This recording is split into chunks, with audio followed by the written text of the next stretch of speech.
anh đã có người kề bên chưa? Tại vì sao hai ta chẳng biết nhau, Em cũng chẳng biết đâu, nhưng trái tim vì em mà đứng hình thật lâu. Yeah. Assalamualaikum warahmatullahi wabarakatuh. Perkenalkan, kami dari kelompok 2 metode numerik kelas 5B yang akan mempresentasikan tentang persamaan nelanjar dengan metode tertutup. Masuk ke persamaan nelanjar dengan metode tertutup, izinkan kami dari kelompok 2 memperkenalkan diri. Yang pertama ada Ayu Wulandari, kedua ada Naili Sakinah, yang ketiga ada Sylvia Anggraini, yang keempat ada Adinda Putri Salsabila, dan yang terakhir ada Alaya Dewi Muri. Nah, ini dia metode tertutup. Apa sih metode tertutup itu? Metode tertutup ada jika selang A, B mengandung minimal satu buah akar. Selanjutnya, syarat cukup keberadaan akar jika FA, FB kurang dari 0 dan Fx menerus di dalam selang A, B. Maka paling sedikit terdapat satu buah akar persamaan Fx sama dengan 0 di dalam selang A, B. Selanjutnya, dengan kata lain, selang A, B harus berbeda tanda pada nilai-nilai fungsinya supaya terdapat minimal satu buah akar. Sekarang kita lihat keberadaan atau posisi titik yang sudah kita ketahui pada metode tertutup. Di awal kita sudah tahu pada metode tertutup ini terdapat selang tertutup A dan B. Nah, titik A-nya berada di sumbu X. Dan yang ini nih, titik A ini nih merupakan titik awal dari A. Nah, selanjutnya ini ada titik B. Titik B ini merupakan nilai awal dari nilai si B. Nah, kemudian nilai A dan nilai B ini kita jumlahkan, kemudian kita bagi 2. Nah, bagi 2, kemudian hasilnya itu merupakan ini titik yang berada di tengah A dan B yang merupakan hasil dari akarnya yang kita namakan titik C atau titik baru sebagai akar. Nah, itulah syarat cukup keberadaan akar dari metode tertutup.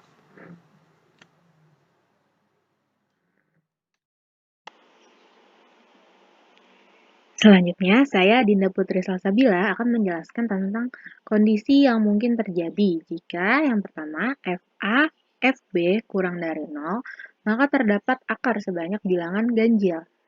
Nah, ini kalau misalkan kita gambarkan dalam bentuk kurva, nanti kurvanya akan naik seperti ini. Nanti ada satu titik perpotongan. Jadi ini akarnya nih di titiknya ini. Ini kan satu nih.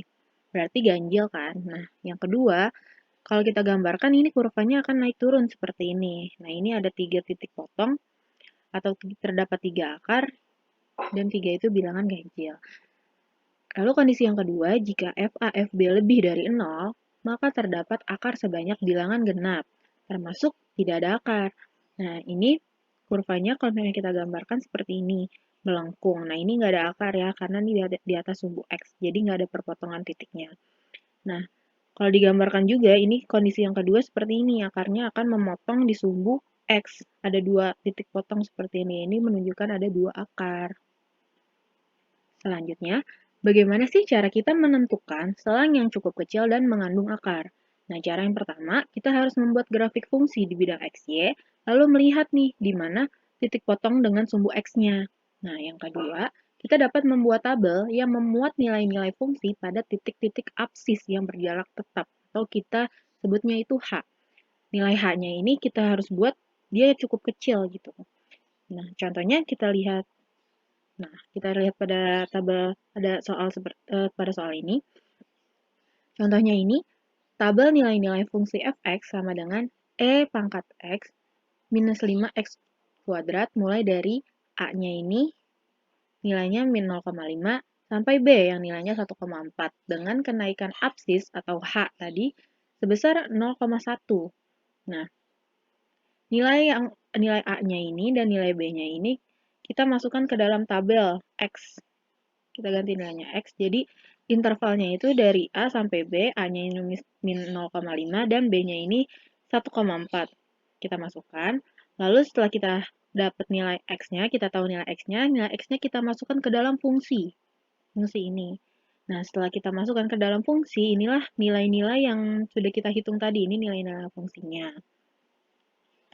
Lalu, selang-selang yang dapat dipilih dan mengandung akar adalah selang yang X-nya itu min 0,4, min 0,3, dan 0,6, dan 0,6, maksud saya 0,6, 0,7. Kenapa nilai-nilai ini yang dipilih? Karena dari hasil perhitungan, nilai fungsinya ini mengalami perubahan tanda nih di depannya. Ya kan? Ini mengalami perubahan tanda dan 0,6 dan 0,7 juga mengalami perubahan tanda. Jadi selang-selang yang dapat dipilih itu yang mengandung akar itu ya ini nilainya. Sebenarnya nilai-nilai yang lain juga bisa dipilih, tapi selangnya itu jaraknya itu cukup besar. Jadi yang dipilih hanya nilai yang ini aja, yang ada pergantian tanda. Selanjutnya. Nah, dalam metode tertutup ini terdapat dua metode. Yang pertama itu ada metode bagi dua dan metode regular falsi. Nah, di dalam metode regular falsi ini juga nanti akan dijelaskan tentang perbaikan metode regular falsi. Metode bagi dua.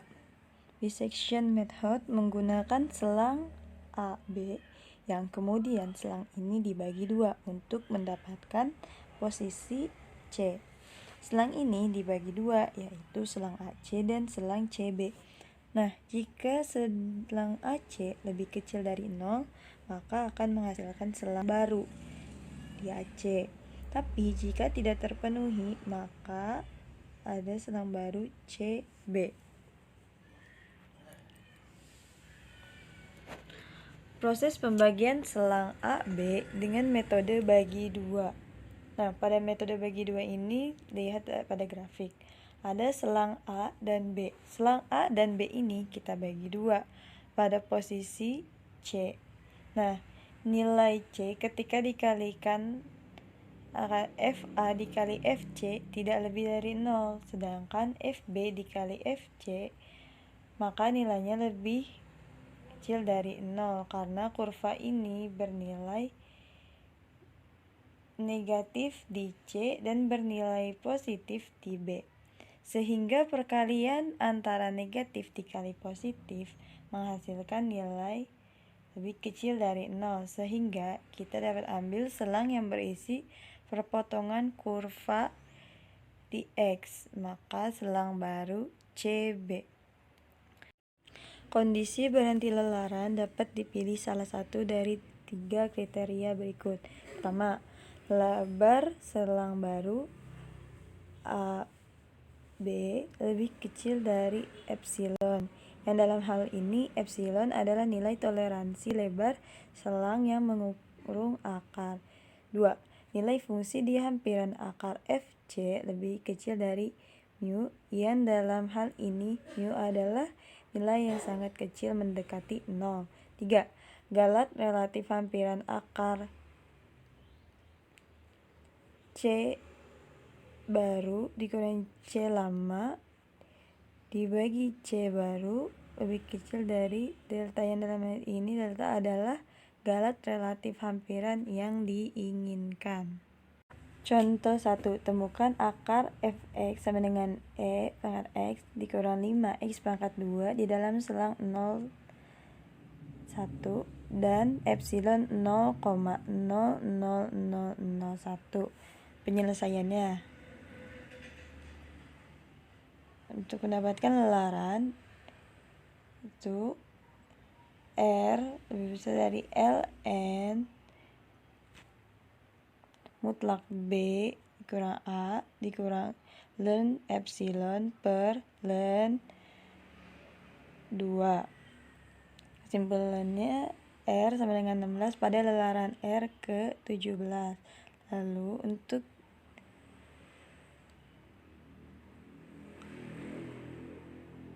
C-nya, C didapatkan dari sama dengan A plus B dibagi 2.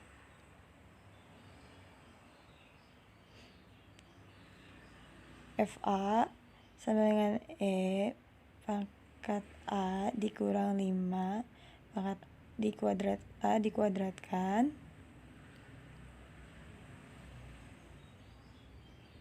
maka dapat selang barunya 1000 dikali 0,3987721 lebih dari 0. Sebenarnya selang barunya itu di CB.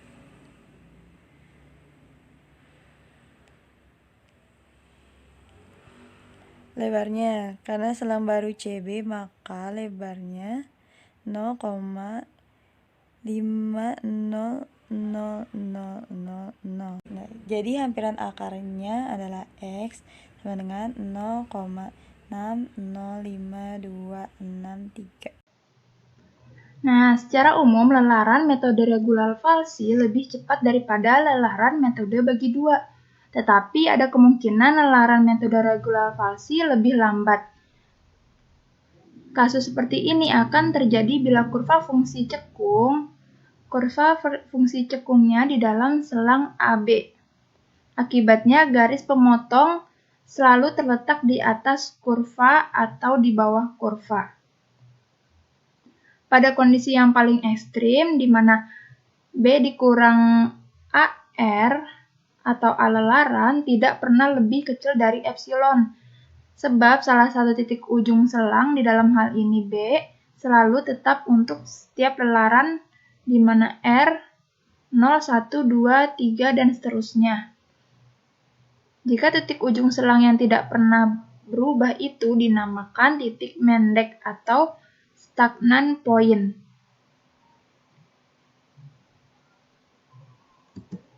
Nah, untuk contohnya, temukan akar fungsi X sama dengan E pangkat X dikurang 5X kuadrat di dalam selang 0, 1, dan epsilonnya adalah 0,00001. Nah, untuk lelaran pertama atau R sama dengan 0, pertama kita mencari nilai C-nya di mana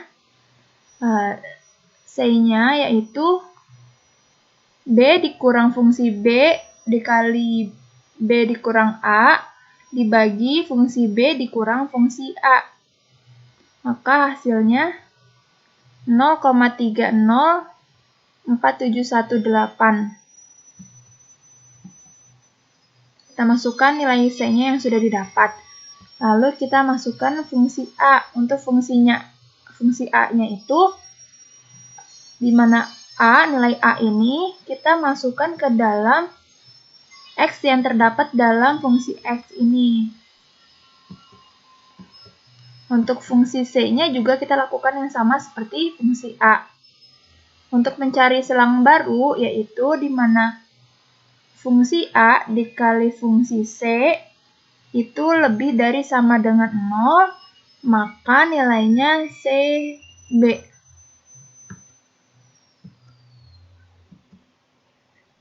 Untuk lebarnya, karena selang barunya yang tadi kita dapat itu adalah C dan B, maka lebarnya C dikurang B. Maaf, ini salah ya. Maksudnya 0,891976 dikurang 1,0000. Hasilnya 0,695282. Untuk lelaran selanjutnya, kita lakukan yang sama. Karena selang barunya CB, maka A dan B-nya berubah menjadi nilai C dan B. Lalu untuk C, fungsi A, fungsi C, dan B, dan setelahnya, kita gunakan cara penghitungan yang tadi. Nah, maka hasilnya seperti ini. Nah, ini karena nilai pada nilainya selalu ini semuanya CB, lalu nilai di lebarnya ini tidak berubah terus-menerus. Nah, untuk mengatasi hal ini, kondisi berhenti pada algoritma regularvalsi. Harus kita tambah dengan memeriksa apakah fungsi C-nya. Apakah fungsi C-nya sangat kecil sehingga mendekati 0. Nah, ini sudah mendekati 0, bahkan sudah 0 ya teman-teman. Nah, jadi kondisi pada repeat until ini menjadi di mana ABS dikali A min B kurang dari 0 atau ABS fungsi C dikali fungsi C kurang dari epsilon. Bila perubahan ini diterapkan pada soal pencarian akar di atas dengan epsilon sama dengan 0,01, di mana nih epsilon 0,1 dengan lebarnya mendekati 0 atau sama dengan 0 atau mendekati epsilon. Jadi hampiran akarnya adalah X sama dengan 0,605267.